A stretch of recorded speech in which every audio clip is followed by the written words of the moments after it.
लंबे वक्त से ऐसी चर्चा है कि ईरान कभी भी इजराइल पर हमला बोल सकता है, लेकिन अभी तक ईरान ने इजराइल पर कोई हमला नहीं बोला है। वहीं हमले से पहले ही अमेरिका इजराइल के साथ खड़ा हुआ है। इसी बीच ऐसी खबरें आ रही हैं कि ईरान तेजी से परमाणु बम बनाने पर काम कर रहा है। हाल ही में अमेरिका की एक कमेटी ने कहा है कि ईरान जल्द ही परमाणु हथियार हासिल करने के कगार पर है। विशेषज्ञों का अनुमान है कि ईरानी शासन के पास परमाणु बम बनाने के लिए पर्याप्त सामग्री है और वो इस पर आगे बढ़ रहा है। ऐसे में दुनिया भर की नजर इस पर है कि ईरान का अगला कदम क्या होगा। खासतौर से तेहरान में हमास नेता की हत्या के बाद ईरान गुस्से में है। यरूशलम पोस्ट की रिपोर्ट में foundation for defence of democracies के एंड्रिया स्ट्राइकर के हवाले से कहा गया है कि तेहरान अगले 4 महीने में कम से कम 13 परमाणु हथियारों के लिए हथियार ग्रेड यूरेनियम का उत्पादन कर सकता है।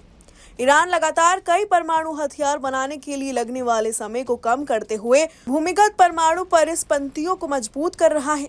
एंड्रिया का मानना है कि ईरानी वैज्ञानिक परमाणु हथियार बनाने में शामिल है। स्ट्राइकर कहते हैं कि ईरान शासन ने पश्चिम के बहुत अधिक दबाव डालने पर 90% संवर्धन परमाणु हथियार स्तर की ओर बढ़ने की धमकी दी है। अमेरिका ने ईरान के तेल निर्यात पर प्रतिबंध भी लागू नहीं किए हैं, जिससे उसे अरबों डॉलर के प्रतिबंधों में राहत मिली है। ऐसे में ईरान बम के करीब पहुंचने में सक्षम हो रहा है। इजरायली अधिकारियों और अंतर्राष्ट्रीय परमाणु ऊर्जा एजेंसी के अनुसार ईरानी सरकार दावा करती है कि उनकी परमाणु गतिविधियां शांतिपूर्ण ऊर्जा उत्पादन के लिए हैं। हालांकि 60% और उससे अधिक के उच्च स्तर तक यूरेनियम संवर्धन इसके उलट संकेत देता है। ये स्तर नागरिक ऊर्जा उद्देश्यों के बजाय परमाणु हथियार विकसित करने के इरादे को दिखाता है। वरिष्ठ शोधकर्ता डॉक्टर रज जिम्ट कहते हैं कि डोनाल्ड ट्रंप ने राष्ट्रपति रहते हुए ईरान परमाणु समझौते से हटने का फैसला लिया। इसके बाद ईरान के परमाणु कार्यक्रम में महत्वपूर्ण प्रगति की है।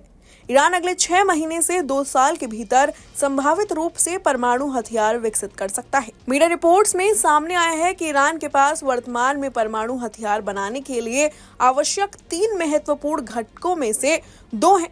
एक बार जब ये परमाणु विस्फोट शुरू करने की तकनीक हासिल कर लेता है, तो ये डिलीवरी सिस्टम और पर्याप्त मात्रा में अत्यधिक समृद्ध यूरेनियम के साथ साथ ट्राइफैक्टा को पूरा करेगा, जो उसके पास पहले से ही है। उनका मानना है कि ईरानी रक्षा मंत्रालय और इस्लामिक रेवोल्यूशनरी गार्ड कॉर्प्स की ओर से परमाणु विस्फोट को ट्रिगर करने के लिए आवश्यक तकनीक विकसित करने के प्रयास जारी हैं। ईरान को परमाणु हथियार प्राप्त करने के बहुत करीब ले जाता है। मोदारेस कहते हैं कि ईरान का लक्ष्य हमेशा परमाणु शस्त्रागार की उपलब्धि रहा है। परमाणु क्षमता हासिल करके ईरान का लक्ष्य खुद को एक क्षेत्रीय शक्ति के रूप में स्थापित करना चाहता है। ये भी हकीकत है कि इसके परिणाम बहुत गंभीर होंगे।